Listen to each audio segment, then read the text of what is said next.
So let's start with models. At the very bottom is the model for user. Then next comes listing, bid, and comment. And also I have one model for category. So how can user create a new listing? First of all, let's go to our server.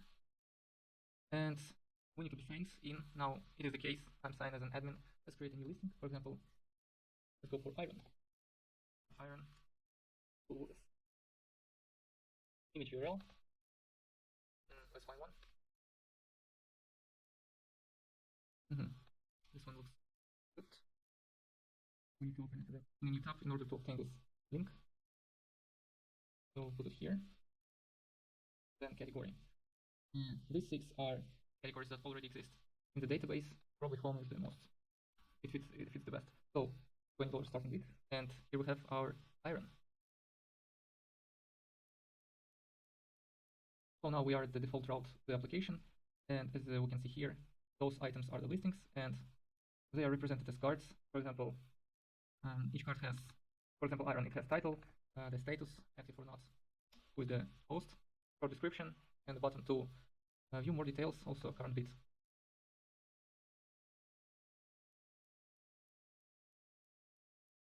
Okay, now let's proceed with the listing page. Let's take a look, for example, at these glasses.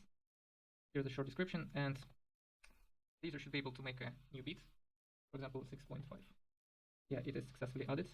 But if I try to put something that is below the current bid, then I get a warning. Also, those items can be added to a watch list. So if we check the watch list now, only one item is here, but I can add these glasses to the watch list, and they will be here. So I can remove it as well, and no more glasses here. So now I am signed as an admin, and I can close any listings that I'm a host of. For example, this one, I can sell it for current bid, and it shows that this listing is no more active.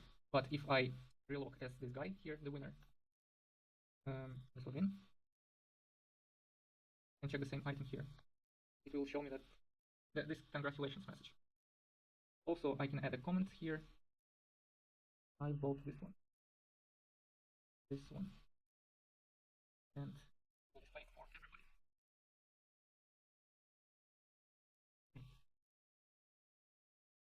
Now let's talk about watchlist. Here's the watchlist. Nothing is here yet, but I can go over some items and add them. For example, this iron, maybe this Adobe stock, and they are displayed in the watchlist. I can pick any of those, view more, and see them in more detail. So let's proceed to the categories. Here are the categories that are available now. They are in the database, and well, no consoles. How comes? Yes, because I have closed this one. It's inactive, but categories display only the active ones. So, for example, this one, iron, and also we have glasses or Adobe stock. So let's go for example, stocks. Adobe stock is here because it's active, and glasses, I think it's accessories. Yeah, here they are, and also this convenient menu that allow us to choose from the categories right from this page, and instead of going back to categories route. Also, let's check out the admin interface. In order to get there, we need to at least sign in as an admin. And instead of typing here admin route, I have created a convenient button there.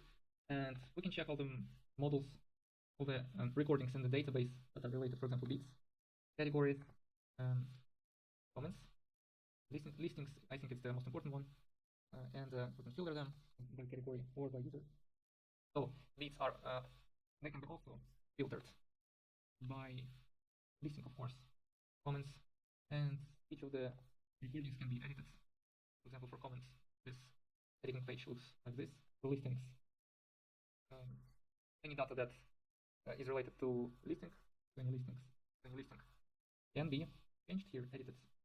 And of course, as the user, since I'm using the simplest model, the default one, the amount of fields that I require is minimal, only email and username, and also status. So that's it. Thanks for watching and checking my work.